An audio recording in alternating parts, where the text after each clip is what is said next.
Okay, so the first card I have out here is the King of Coins. I really like this person. This indicates a significant relationship partner.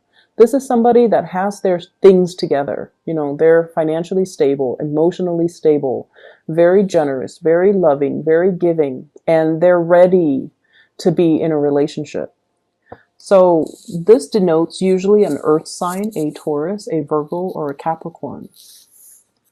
This is somebody that is very, very consistent. They like to solve problems. And when you're with them, you don't need to worry about anything because they've got everything covered. They think about all the possibilities, all the different scenarios. They know how to pack for a rainy day. They know how to save up for a rainy day. They know how to plan things out so that, you know, situations don't get out of control. And they're very, very much like they're so dependable that you never have to worry about anything. I feel like there might have been a lot of conflict in the past with this person. They might not express love and emotions the way that you express love and emotions.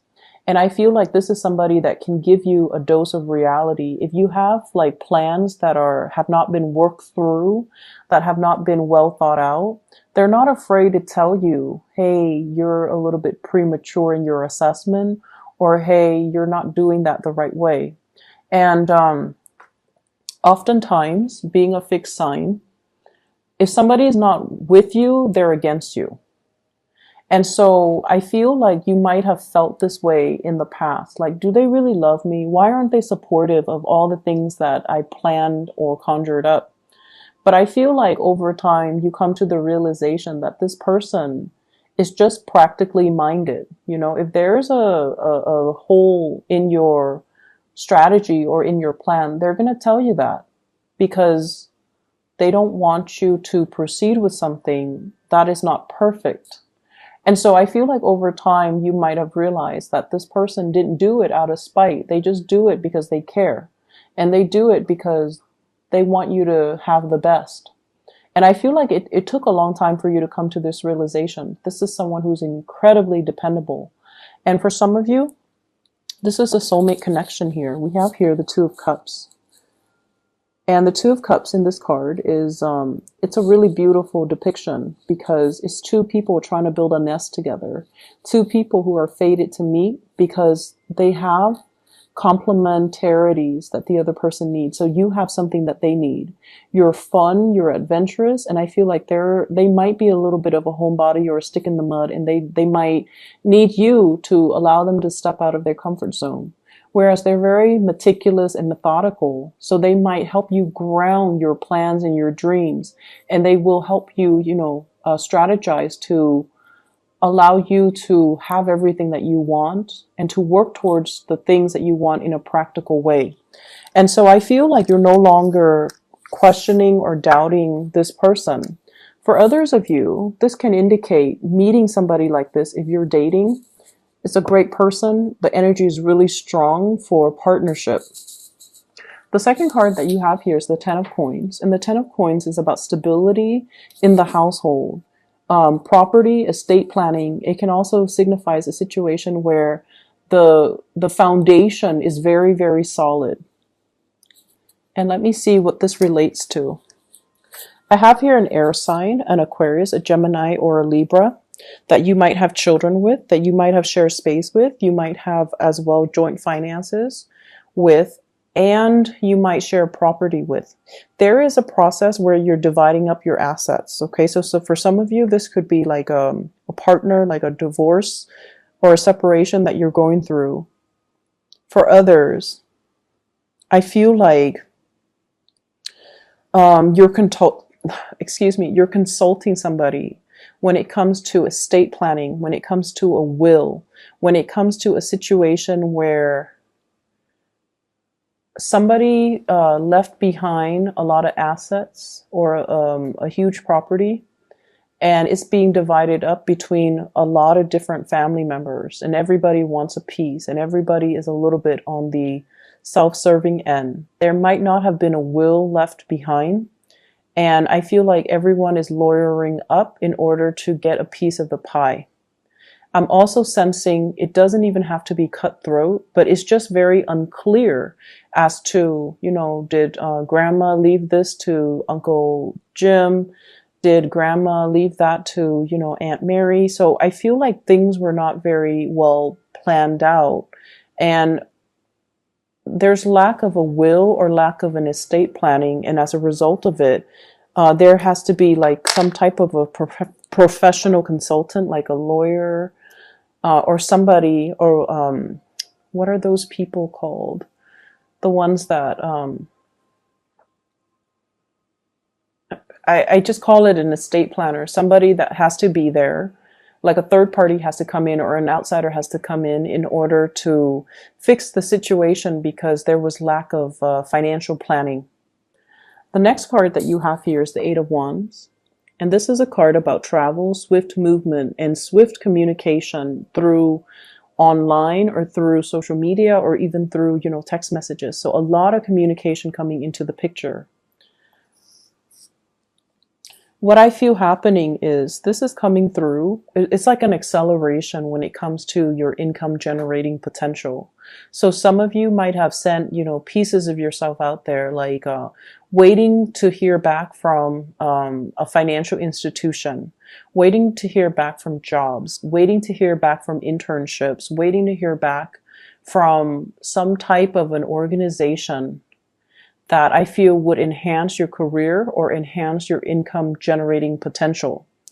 I'm seeing as well waiting for feedback from teachers, from counselor to see if everything. I'm seeing a lot of people in school who are consulting an academic counselor or who are consulting their professors to finalize some things when it comes to their course of study. So you might ask somebody, like, did I meet all the requirements? Did I take all the right classes? Or you might ask a teacher, did I do this the right way? Did I pass the exams? Can I make up an exam? And then some of you waiting to get an okay for them before you publish something. Okay, so for those working on thesis, dissertations, even big projects, so that's what I'm feeling. There's a major acceleration in it. So I feel like it's going to happen for you and it's going to happen really, really, really fast. So make sure you get everything done in a timely manner because the turnaround time is very fast. For those of you looking for like a new place of employment, I see that happening as well. The move might happen very quickly as well. I'm also sensing many of you are plotting like a lot of travel. And as we close out the year, we are heading into the holiday season. So travel is highly indicated. And I see that across the board for many of the signs. But I feel like there's a lot of things that you need to get done and wrap up in order to be able to travel and not have to be working, while you're traveling. Okay. The next card here is the Seven of Cups. This is being inundated with a lot of options, a lot of choices. And also, it's a neutral card, but depending on what other cards clarify it. Okay, so let's just see. I definitely feel like you're applying to something, applying for work, applying for a scholarship, applying for an internship. Hoping to get picked up for an internship, hoping to get picked up for work, hoping to win a scholarship. And I feel like, time is limited, resources are limited. And so for many of you, I see like applying for medical school, applying for a residency program as well. And these applications, I feel like they're time consuming and they're very, very expensive. So you don't know like how many you should apply for. You don't want to squander your resources. I feel that you need to, have at least 7 options available to you. I also feel like you might need more money than you're counting on. So for example, if you're applying for this school and you're looking through their tuition and the school says, $35,000 a year, it doesn't factor in, accommodations and books and things like that and healthcare. So you kind of need to set aside a little bit more money than what the printed number is telling you. Okay, so they're saying like to really read between the lines and to, be meticulous about not only reading between the lines, but to be realistic. Be realistic about, well, let me see the best way to put this. I feel like you're going off the numbers and you're not digging deeper. So they're saying to dig a little bit deeper. What does that number really entail? So for example, if you're looking at a job, right? And they're telling you 30,000 a year plus commission. Ask them what percentage of the commission, and ask them, are the commission scales like consistent? After 5 years, am I getting the same commission percentage, or are you going to increase? And then ask them, if I make salesperson of the year, are you going to up my income?